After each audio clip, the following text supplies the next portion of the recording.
Bonjour, c'est Clémentine Spiller et vous écoutez Code Source, le podcast d'actualité du Parisien. Ce lundi 24 février 2025 s'ouvre à Vannes le procès de ce qu'on appelle déjà la plus grande affaire de pédocriminalité connue de l'histoire de France. Ce procès, c'est celui de Joël Le Squarnec, un ancien chirurgien arrêté en 2017 après avoir été accusé de viol par la fille de ses voisins, âgée de 6 ans à l'époque.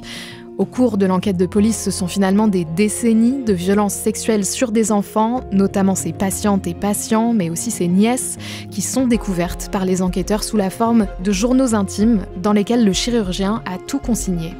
Au procès qui s'ouvre ce 24 février, près de 300 victimes espèrent voir condamner l'homme de 74 ans, mais ils et elles demandent aussi des réponses des institutions, l'hôpital, l'ordre des médecins et même l'État, mais aussi des membres de sa famille qui l'ont protégé.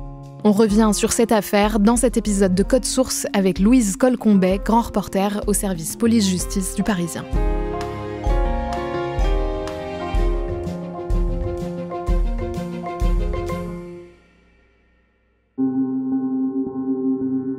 Louise Colcombet, le 17 février dernier, paraissait dans les pages du journal Libération une tribune signée par un collectif de 37 victimes de Joël Le Squarnec. Elle dénonce les manquements de la justice dans cette affaire. Qu'est-ce qu'elles disent exactement ? Ces victimes, en fait, dénoncent une forme de violence institutionnelle, c'est-à-dire qu'elles ont, par exemple, appris la date du procès dans la presse. Elles considèrent que la moindre des choses serait peut-être de les avertir en premier. Elles ont aussi, souvent mal vécu la révélation des faits, où on n'a pas forcément pris beaucoup de précautions pour, leur annoncer, venir leur dire il y a une enquête en cours et vous en faites partie. Et puis, il y a quelque chose sur l'organisation très logistique du procès où elles ne pourront pas être toutes dans la salle, et même la plupart ne seront pas dans la salle pour faire face à Joël Le Squarnec. Et donc ça, c'est une violence en plus. Elles considèrent que finalement, la justice ne les considère pas mieux que Joël Le Squarnec et qu'ils sont encore quelque part des objets.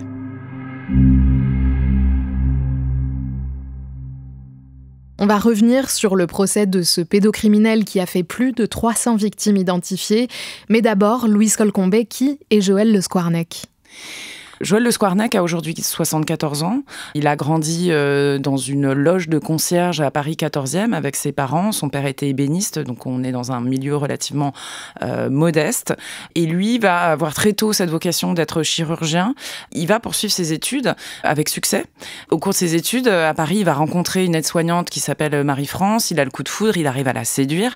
Et puis, ils vont s'installer ensemble dans l'ouest de la France, là où il poursuit ses études, où il va obtenir son doctorat.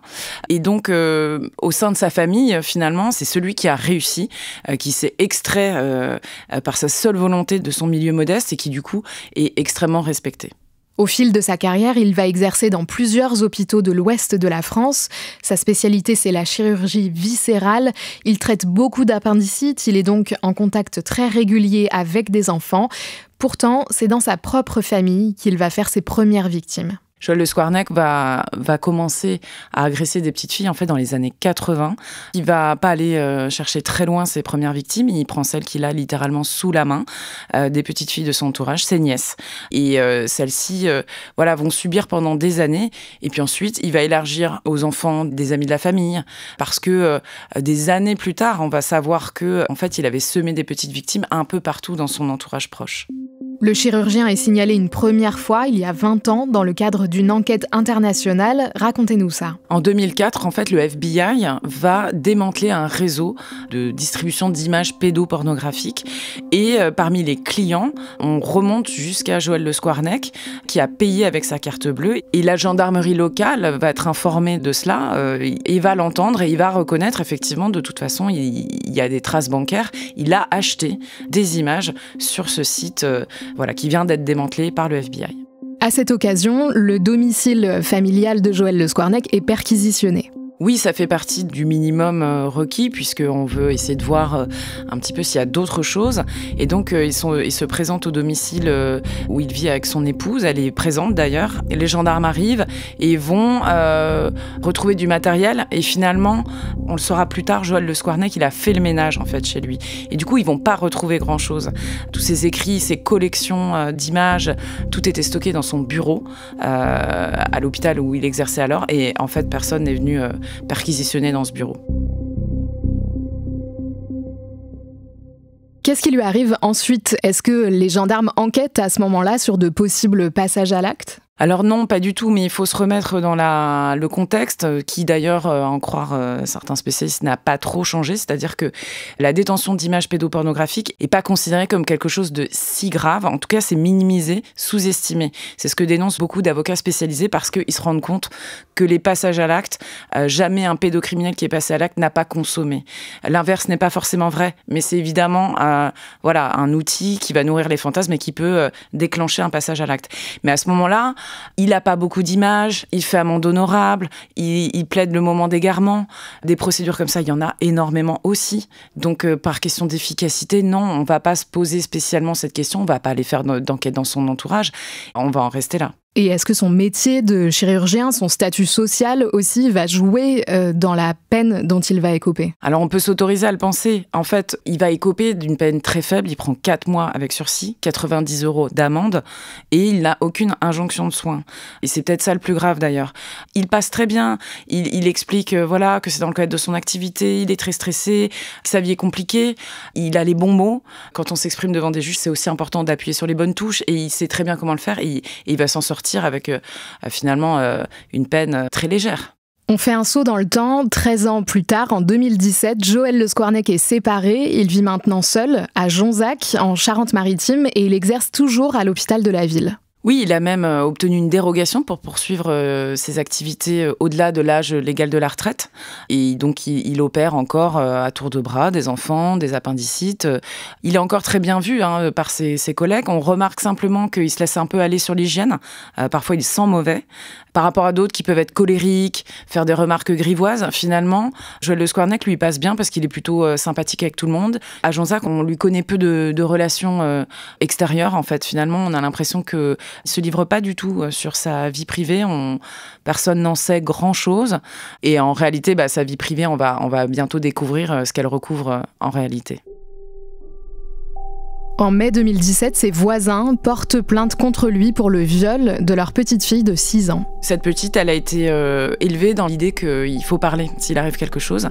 Joël Le Squarnec, il semblait un peu étrange à ses voisins. Ils avaient remarqué qu'il se baladait un peu tout nu, mais les deux jardins étaient séparés par une cloison qui permettait de garder une certaine intimité. Puis il y a eu une tempête et en fait, la cloison a été un peu couchée sur le côté.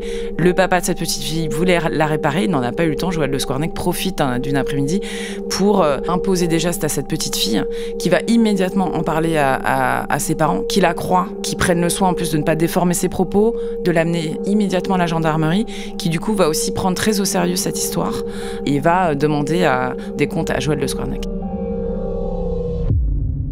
Et cette petite fille, du haut de ses 6 ans finalement, et c'est ce qu'il faut retenir aussi de toute cette affaire, elle a mis fin à 30 ans d'actes pédocriminels qui ont détruit énormément de vies.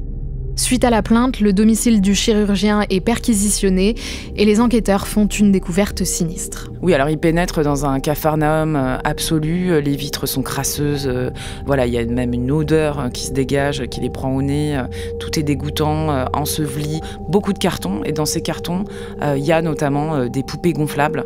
Certains représentent des poupons même, certaines jusqu'à 1 mètre de haut, on va apprendre d'ailleurs après qu'ils leur donnaient des noms. Et il y a aussi des objets sexuels sur ces poupées. On va aussi retrouver un nombre incalculable de disques durs. Et puis, des objets, des godemichés, des perruques. Enfin, c'est tout un monde, une vie secrète qui, ce jour-là, est découvert. Et dans son matériel informatique, on va découvrir les journaux intimes, on va les appeler comme ça, de Joël Le Squarnec, où il a consigné sa vie. Et sa vie, c'est une vie d'abus commis sur des enfants. Dans ces fichiers et journaux intimes, on apprend qu'un très grand nombre de viols et d'agressions ont eu lieu à l'hôpital sur des patientes et patients de Joël Le Squarnec. Qu'est-ce qu'on apprend de son mode opératoire ? Ce qu'on comprend d'emblée, c'est que il a l'habitude, il sait exactement comment faire, il n'a pas honte, il saisit la moindre opportunité. Et ses journaux intimes, ils sont hyper détaillés. Chaque jour, il note ce qu'il fait. Il y a des passages précisément sur ses agressions où il donne le prénom, l'âge, l'heure, le lieu, les gestes qu'il a commis. Évidemment, c'est fantasmé dans un espèce d'écriture faussement romantique qui donne la nausée finalement, presque plus que les gestes. Et il profite du moindre moment où une infirmière tourne le dos, où un enfant est seul dans une chambre. Alors, soit en faisant passer ces gestes pour des actes médicaux, en demandant si est-ce que tu as mal quand tu urines, etc. Et donc, ça lui permet de soulever la blouse et puis d'aller toucher l'enfant qui, lui, n'a pas la façon de décoder ça et ne peut pas comprendre que c'est une agression sexuelle. Donc, il va profiter de cela. Par moments aussi, ils sortent tout juste du bloc opératoire, donc ils sont encore un peu groggy. Ça permet de s'assurer une sorte d'impunité puisqu'on sait que les souvenirs vont être estompés. Et puis après, il va y avoir l'amnésie traumatique qui va s'installer chez énormément de victimes, qui est une sorte de mécanisme de défense. Le cerveau efface, mais efface seulement en partie puisque le corps, lui, se souvient. Donc toutes ces personnes, toutes ces victimes qui ne se souviennent pas forcément ou pas complètement des faits, les apprennent quand la gendarmerie les contacte. Oui, et ça, c'est vertigineux. En fait, il faut se rendre compte qu'on a un peu comme Gisèle Pellicot ne savait pas ce qu'elle avait enduré, les viols que lui faisait subir son mari quand elle dormait. Là, c'est pareil. On appelle des gens qui sont à milieu de s'imaginer qu'ils ont quelque chose à faire dans une enquête de cette ampleur. On vient les trouver. Alors, parfois, un gendarme se présente à la porte et remet une convocation, ou on les contacte téléphoniquement, on leur demande de venir en gendarmerie. Mais souvent, c'est de but en blanc. On leur dit, écoutez, on enquête sur un monsieur Le Squarnec, chirurgien, est-ce que vous avez subi une opération? Parfois, certains ne s'en souviennent même pas. Et on leur apprend, sans trop de ménagement parfois, parce que certains le disent, c'est très, très, très abrupt.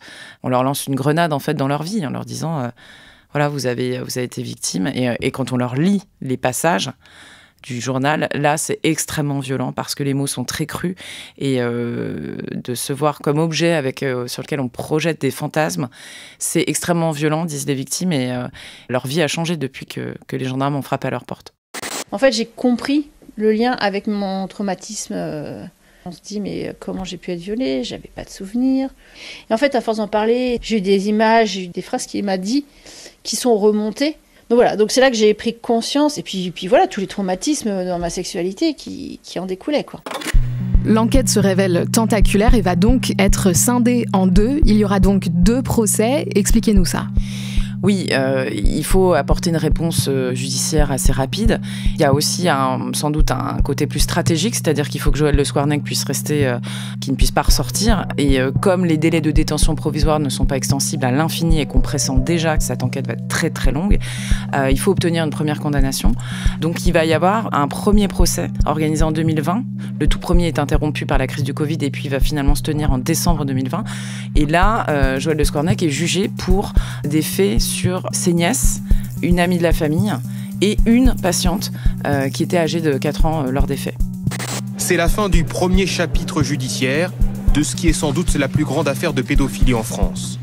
Joël Le Squarnec, confronté à huis clos à ses victimes, a reconnu certains viols, au compte-gouttes et sans excuse. Mais c'est une première, notamment pour les 2 nièces de l'ancien chirurgien, aujourd'hui âgées de 30 et 35 ans.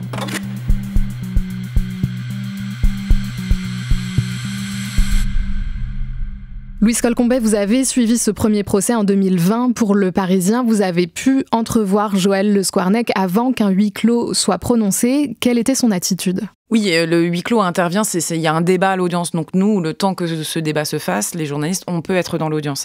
Et donc on l'a découvert avec sa couronne de cheveux blancs, il a un petit ventre bedonnant, mais il avait l'air surtout pas très...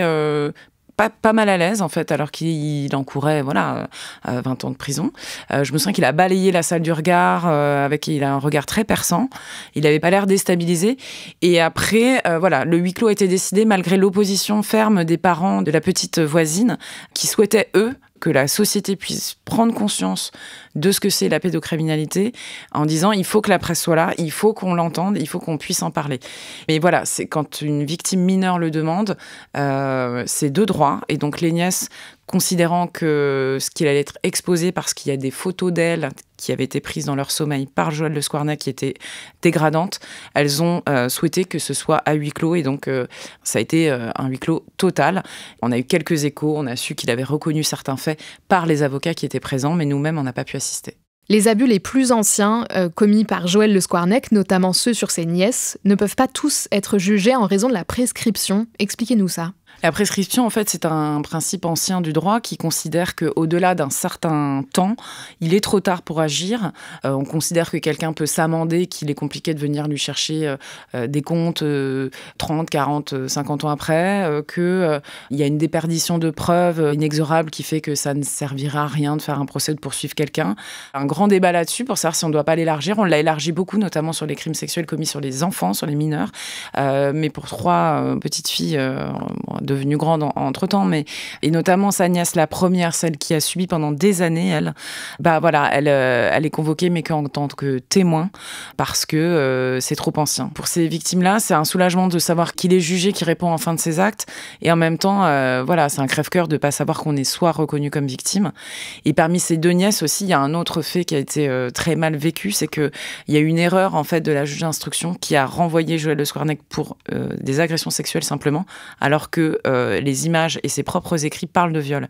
Mais comme elle ne s'en rappelait pas, ça a été jugé que pour agression sexuelle, on ne pouvait plus changer. Quand on est à l'étape du procès, c'est trop tard. Et donc ce premier procès va se clore avec quand même une satisfaction. Il encourait 20 ans, il prend 15 ans. Lui, il va dans un premier temps sembler accepter le verdict. Finalement, il va en faire appel. Donc là, recolère de ses nièces qui se sentent, qui se disent que finalement, ils se croient encore intouchables et quelque part au-dessus des lois. Et puis quelques mois plus tard, il va faire savoir par son avocat, Maître Thibaut Kurzawa, qu'il renonce à cet appel. À la suite de ce premier procès, vous parvenez à interviewer l'une des nièces de Joël Le Squarnec qui vous raconte l'une des raisons principales pour lesquelles le chirurgien a pu sévir dans l'impunité, l'omerta qui règne dans leur famille à propos de l'inceste. Comment est-ce qu'elle a vécu ce procès ? Alors, elle l'a vécu comme un soulagement, mais elle a un pincement au cœur pour sa sœur, donc qui n'a pas été reconnue comme victime de viol, mais seulement d'agression sexuelle. Et ce qu'elle vient raconter, finalement, c'est des récits qu'on entend relativement souvent dans les cas d'inceste, où, l'inceste, c'est tellement violent parce que ça fait exploser la cellule familiale que c'est presque trop irréel et les gens n'arrivent pas à s'en saisir. Pourtant, elles vont en parler à leur mère, qui va essayer de voir son frère, d'en discuter avec lui. Il va y avoir une discussion à table avec le grand-père Le Squarnec, dont on apprend qu'en fait, lui, il a agressé un de ses petits-fils. On a l'impression que, il y a de l'inceste un peu à tous les étages. Et il y a ce dîner avec cette conversation folle où le grand-père est averti que Joël Le Squarnec a commis des choses sur ses nièces. Et il répond « Ma famille est détruite, mais bon, il n'y a pas mort d'homme. » Donc voilà, c'est cette banalisation, cette parole qui est dite, elle est prononcée par les petites, mais elle est étouffée finalement. Et parce que Joël, c'est l'intouchable. C'est l'aîné des 3 enfants. C'est celui qui a réussi, qui a un prestige social. Il vit dans un beau manoir, une belle maison. Il fait du piano, de l'opéra. C'est quelqu'un de lettré. Et on veut surtout pas jeter l'opprobre sur lui. Et finalement, cette omerta, elle va le renforcer dans sa toute-puissance, puisque rien ne vient l'arrêter. Pas même sa condamnation pour détention d'images pédopornographiques. Donc en fait, il vit ça, c'est presque un blanc-seing. En fait, lui, il continue dans ses perversions, rien ne l'arrête. Il a l'occasion, il passe à l'acte. C'est aussi simple que ça. 25 avril. Je viens de passer quelques minutes à côté de toi pour te caresser. 4 juin. Peut-être pourrais-je encore profiter de ton corps vierge de petite fille. 10 avril. Je suis un grand pervers et j'en suis très heureux. En 2020, son épouse, qui niait avoir su quoi que ce soit, est finalement mise en cause par une lettre compromettante. Oui, ça c'est un élément nouveau qui va sortir au procès. C'est une amie de la famille qui vient témoigner. Elle était amie de Marie-France Le Squarnec. Elle va produire une lettre qu'elle a retrouvée, qu'elle pensait avoir égarée. En fait, il s'agit de faits de 2010. En fait, à ce moment-là, la famille Le Squarnec est invitée au mariage de la fille d'amis. Mais ils vont apprendre qu'ils ne sont plus invités. Parce qu'en fait, un proche, qui était petit garçon à l'époque, fait savoir qu'il ne veut pas de leur présence et de Joël Le Squarnec parce qu'il a essayé de l'agresser petit.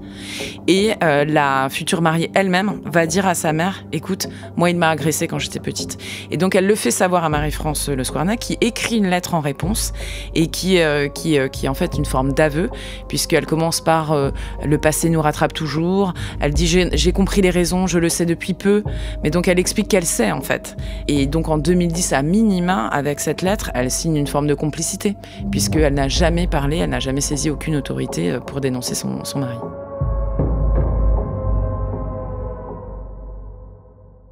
On en revient au début de cet épisode de Code Source, ce deuxième procès qui s'ouvre le 24 février et la colère de certaines victimes de ne pas pouvoir assister à l'audience. Comment ça se fait ? Est-ce qu'il y a trop de monde ? On n'a jamais connu un procès avec 300 victimes. Il y a plus de 60 avocats. Il y a aussi des victimes, quand on parle de victimes, il y a aussi des victimes indirectes. Il y a des parents, il y a des grands-parents qui se sont constitués partie civile, qui veulent entendre Joël Le Squarnec. Il y a énormément de presse, de la presse internationale aussi qui veut venir. Et aussi les associations qui se sont constituées partie civile. Par exemple, je pense à l'association Face à l'inceste, mais il y a aussi la Fondation pour l'enfance, l'Enfant bleu. Voilà, il faut trouver un lieu assez grand et qui soit disponible pour 3 mois et demi. Les magistrats ont recherché tout un tas de lieux parce que ça devait se trouver dans le ressort de Vannes pour pouvoir organiser ce gigantesque procès. Et finalement, le choix s'est porté sur l'ancienne faculté de droit de Vannes qui va pouvoir accueillir la partie principale, j'allais dire la salle d'audience. Et c'est là où certaines victimes sont très en colère, c'est que la majorité des victimes, ainsi que la presse, seront dans un autre lieu, une autre salle qui se situe à 8-10 minutes à pied, et qui fait qu'il y a une séparation physique. Et suivre un procès sur écran géant, c'est pas du tout la même chose. Ça enlève beaucoup de choses. Leurs avocats savent pas comment ils vont se débrouiller pour intervenir. Ils pourront pas être proches de leurs clients. Voilà, c'est très compliqué. C'est déjà rare d'avoir autant de victimes dans un procès. Il y en a eu d'autres, mais en matière d'abus sexuels, c'est du jamais vu. On parle, et à raison, de la plus grande affaire de pédocriminalité qui est connue la France. Quels sont les chefs d'accusation et quelle peine encourt Joël Le Squarnec ?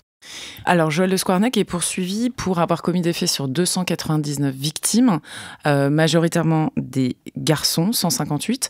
Ce sont majoritairement aussi des très jeunes enfants qui avaient moins de 15 ans. Il y a eu quelques majeurs, malgré tout, qui ont été aussi abusés. Et donc, il va être jugé pour 111 faits qui relèvent du viol aggravé et 189 faits qualifiés d'agression sexuelle aggravée.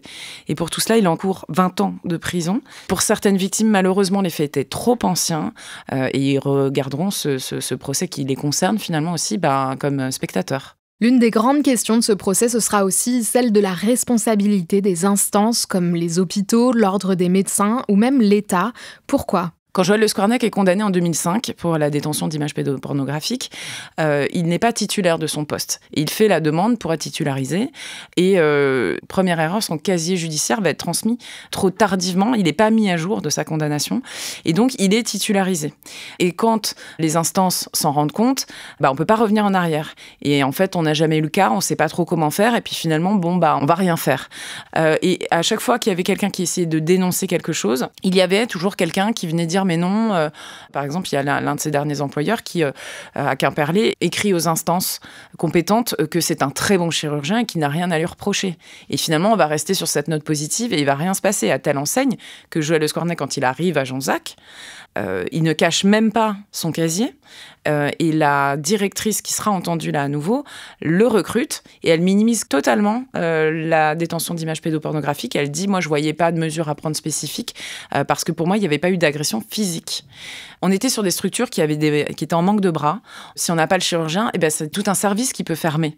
Donc parfois il en allait de la survie de ces structures-là. Donc on a pensé parfois rendement économique ou maintien d'une activité hospitalière sur un territoire au détriment de la sécurité des patients. Ce procès va durer 3 mois. Louise Colcombet, est-ce que vous allez le suivre de nouveau ? Est-ce qu'il est à huis clos d'ailleurs ? Oui, alors je vais le suivre peut-être en alternance avec une autre consoeur. Il va y avoir une partie huis clos, mais ça va être des huis clos partiels. C'est-à-dire que la Cour a préparé un calendrier qui permet aux victimes qui souhaitent s'exprimer hors la présence des médias, ce qu'on comprend. Il y a des journées spécifiques qui ont été balisées, mais il y a beaucoup de parties qui seront publiques. Notamment, on a hâte d'entendre la famille de Joël Le Squarnec. Son épouse, on a hâte de l'entendre parce que on a du mal à donner crédit à son ignorance qu'elle revendique. Elle dit être tombée des nues, qu'elle ne savait rien. Bon, ça paraît difficile à croire. Donc voilà, il va y avoir tout un tas de moments publics, et notamment quand les instances ou les collègues vont venir expliquer ce qu'ils avaient vu, perçu ou pas du tout. Ce qui permet aussi de porter un message sur la vigilance qu'il faut toujours avoir et ne pas s'aveugler parce que c'est quelqu'un en blouse blanche et que nécessairement, parce qu'il a ce statut et qu'il est médecin, il ne ferait que le bien et qu'il est intouchable.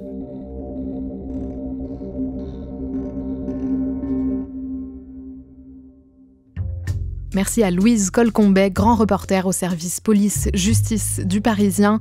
Cet épisode de Code Source a été produit par Pénélope Gualquierotti et Thibault Lambert. Réalisation Julien Moncouquiol. N'hésitez pas à vous abonner à Code Source sur votre plateforme d'écoute préférée ou sur la chaîne YouTube du Parisien, à nous laisser des commentaires et à partager. On vous invite également à écouter notre podcast entièrement consacré aux faits divers, Crime Story, chaque samedi, une nouvelle affaire criminelle racontée par la journaliste Claudia Prolongeau avec Damien Delseny, le chef du service police-justice du Parisien.